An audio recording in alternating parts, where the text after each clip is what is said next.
अस्सलामुअलैकुम दोस्तों, क्रिकेट की ताज़ा तरीन अपडेट हासिल करने के लिए मेरे चैनल को सब्सक्राइब कर लें। आज सिडनी टेस्ट का पहला दिन था जिसमें पाकिस्तान ने टॉस जीतकर पहले बैटिंग का फैसला किया। लेकिन इस मैच में खास बात यह है, आज आमिर जमाल मर्द कलंदर ने पाकिस्तान की बैटिंग को भरपूर साथ देते हुए किनारे लगा दिया। ये मैं आपको डिटेल में बाद में बताता हूँ।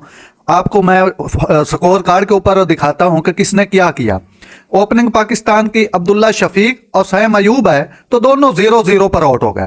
2 बॉलों पर अब्दुल्ला शफीक 0, 2 बॉलों पर सैम अयूब 0। उनके बाद कप्तान शान मसूद जब आए तो उन्होंने थोड़ा सा पाकिस्तान की बैटिंग में ठहराव लाया और 70 बॉलों पर 35 रन बनाए, 3 चौके लगाए। उसके बाद बाबर आजम है, 40 गेंदों में 26 स्कोर बनाए, 4 चौके लगाए। उनके बाद 12 बॉलों में 5 रन बनाया सऊद शकील ने। उसके बाद मोहम्मद रिजवान ने जबरदस्त बैटिंग करते हुए 103 गेंदों में 88 स्कोर किए, 2 छक्के 10 चौके लगाए। उनके बाद जब पाकिस्तान की बैटिंग लड़खड़ा रही थी, विकेटें गिर रही थी, तो तब उस वक्त सलमान अली आगा ने थोड़ा सा पाकिस्तान बैटिंग को संभाला, 53 स्कोर बनाया, 67 गेंदों में 8 चौके लगाए।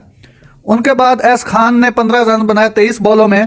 आमिर जमाल की बारी आई 8वें नंबर पर। जब पाकिस्तान के 7 आउट हुए तो आमिर जमाल को बारी दी गई। उस बारी में आमिर जमाल ने तबाह कुन बैटिंग करते हुए 97 गेंदों में 82 रन बनाए, 9 चौके 4 छक्के लगाए, जो कि आखिरी विकेट जो कि गिरने वाली थी पाकिस्तान के 227 पर 9 आउट हो चुके थे। तो आमिर जमाल ने इस स्कोर को 313 पर पहुंचा दिया। मर्द कलंदर अकेला ही खेलता रहा, उसने भरपूर बैटिंग को सहारा दिया। 313 पर जब पाकिस्तान आउट हुआ तो आगे ऑस्ट्रेलिया को 1 ओवर बैटिंग का मिल सका, जो कि उन्होंने 6 रन बनाए और आज के दिन का इख्तिताम हो गया। नादरीन, ऐसी बर वक्त खबरें सुनने के लिए मेरे चैनल पे आया करें, सब्सक्राइब भी करें, लाइक भी करें, शेयर भी किया करें। शुक्रिया, अल्लाह हाफिज।